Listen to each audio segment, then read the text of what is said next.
ধুনীয়াকৈ এই বাজেট অধিৱেশনত আমাৰ বিভিন্ন বিষয়ৰ ওপৰত আলোচনা হ'ব, বিভিন্ন বিষয় উত্থাপন হ'ব। তো তাৰ ভিতৰত দুটা বিষয়ে আমি আজি আমাৰ ইচিত পাছ কৰিছোঁ, আৰু ইচিত পাছ কৰি পেলাই অহাকালি এছেম্বলিত আমি দুটা বিষয়ে আমি প্লেচ কৰা হ'ব, আৰু এছেম্বলিত আমি নিশ্চিতভাৱে এই দুটা বিষয়ে আমি মানে পাছ কৰিব পাৰিম বুলি আমি বিশ্বাসী। এছেম্বলিত দুটা বিষয় আমাৰ মেজৰিটিত, এবছলুট মেজৰিটিত আমি পাছ কৰিম। তাৰ ভিতৰত এটা বিষয় আমাৰ ৰঞ্জিত বসুমতাৰী ডাঙৰীয়াই জনালে, আনটো বিষয় হ'ল BTR কমিউনিটি ৱেলফেয়াৰ ডিপাৰ্টমেণ্ট। আমাৰ BTRত যি বিভিন্ন ভাষা ভাষী বা বিভিন্ন জনগোষ্ঠীৰ লোক আছে, তেওঁলোকৰ বিভিন্ন কথা চিন্তা কৰি পেলাই, সৰু হওক ডাঙৰ হওক আটাইকে লগ কৰি পেলাই এটা ধুনীয়া এটা ব্যৱস্থা আমাৰ অনাৰেবল চিফ মহোদয়ে লৈছে। তাৰ কাৰণে এটা ডিপাৰ্টমেণ্ট, এটা বিভাগ লঞ্চ কৰিবলৈ গৈ আছোঁ আমি মে' মাহত, আৰু সেইটো কালি এছেম্বলিত উত্থাপন কৰা হ'ব। বিভাগটোৰ নাম হ'ল community welfare department, BTR community welfare department.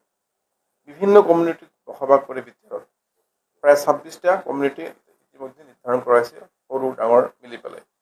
তাৰ ভিতৰত যিবোৰ ক্ষুদ্ৰ জনগোষ্ঠী আছে, ক্ষুদ্ৰ সম্প্ৰদায় আছে, তেওঁলোকে নিজৰ অস্তিত্ব লৈ পেলাই চিন্তিত হৈ আছে।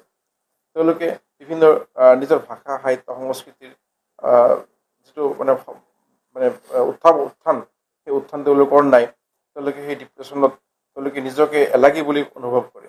সেইকাৰণে প্ৰতিটো জাতি জনগোষ্ঠীৰ নিজৰ সাহিত্য, নিজৰ কৃষ্টি, নিজৰ সংস্কৃতি, নিজৰ আইডেণ্টিটি যাতে জীয়াই ৰাখিব পাৰোঁ আমি BTRত, এই চিন্তা কৰি আমাৰ সন্মানীয় চিফ ডাঙৰীয়া প্ৰমোদ বৰা ডাঙৰীয়াই এটা নতুন ডিপাৰ্টমেণ্ট, নতুন এটা বিভাগ ইণ্ট্ৰডিউচ অৰ্থাৎ লঞ্চ কৰিবলৈ সিদ্ধান্ত লৈছে।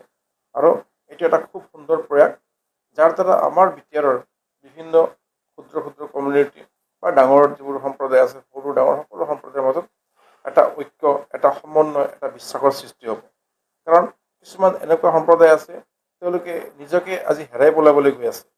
নিজৰ সংস্কৃতি, নিজৰ কৃষ্টি, নিজৰ পৰ্ব, সেইবোৰ তেওঁলোকে আজি সেইবোৰৰ ওপৰত কোনো গুৰুত্ব নাই, বা তেওঁলোকক স্বীকৃতি কোনে দিব? তেওঁলোকক তেওঁলোকৰ কৃষ্টি সংস্কৃতিক জীয়াই ৰখাৰ কাৰণে কোনে দায়িত্ব ল'ব? চৰকাৰে যদি দায়িত্ব নলয়, চৰকাৰে যদি স্বীকৃতি নিদিয়ে, কোনে দিব? সেইকাৰণে BTR চৰকাৰে এটা নতুন বিভাগৰ ব্যৱস্থা কৰিছে। তেওঁলোকে নিজৰ নিজৰ আৰ্ট, কালচাৰ, নিজৰ পৰ্ব উৎসৱ এইবোৰ তেওঁলোকে আয়োজন কৰিব পাৰিব। তাৰ কাৰণে বছৰি তেওঁলোকক BTR চৰকাৰে পুঁজি নিৰ্ধাৰণ কৰি দিব, ফাণ্ড প্ৰভাইড কৰা হ'ব প্ৰতিটো জাতি জনগোষ্ঠীৰ বাবে। আৰু ইতিমধ্যে তেনেকুৱা ধৰণৰ জাতি জনগোষ্ঠীৰ যিবোৰ সংগঠন আছে, সেই সংগঠনবোৰক মানে অতি শীঘ্ৰে তৎকালভাৱে 5 লাখ টকাকৈ এটা অনুদান আগবঢ়োৱা হ'ব সংগঠনবোৰক। আৰু পিছৰ পৰ্যায়ত কৃষ্টি, সংস্কৃতি, কলা, ভাষা, শিক্ষা সকলো ক্ষেত্ৰত তেওঁলোক যাতে আগুৱাই যাব পাৰে, ৰিচাৰ্চ কৰিব পাৰে, চৰ্চা কৰিব পাৰে, প্ৰতিযোগিতাৰ আয়োজন কৰিব পাৰে, তাৰ কাৰণে পুঁজিৰ ব্যৱস্থা কৰা হ'ব এই কমিউনিটি ৱেলফেয়াৰ ডিপাৰ্টমেণ্টৰ জৰিয়তে। গতিকে এটা সুন্দৰ এই প্ৰয়াস। লগতে বাস্কা বা কোকৰাঝাৰত অতি শীঘ্ৰেই এই আটাইবোৰ কমিউনিটি, আটাইবোৰ জনগোষ্ঠীৰ কাৰণে, ক্ষুদ্ৰ জনগোষ্ঠী, ডাঙৰ জনগোষ্ঠী, যিমান জনগোষ্ঠী আছে আমাৰ, প্ৰতিটো জনগোষ্ঠীৰ এটা মিউজিয়াম স্থাপন কৰা হ'ব, নিৰ্মাণ কৰা হ'ব। এই মিউজিয়ামত নিজৰ ঐতিহ্য, নিজৰ আৰ্ট, নিজৰ কালচাৰ, নিজৰ হিষ্ট্ৰিকেল মনুমেণ্ট ইভেণ্ট তেওঁলোকে সংৰক্ষণ কৰি ৰাখিব পাৰিব।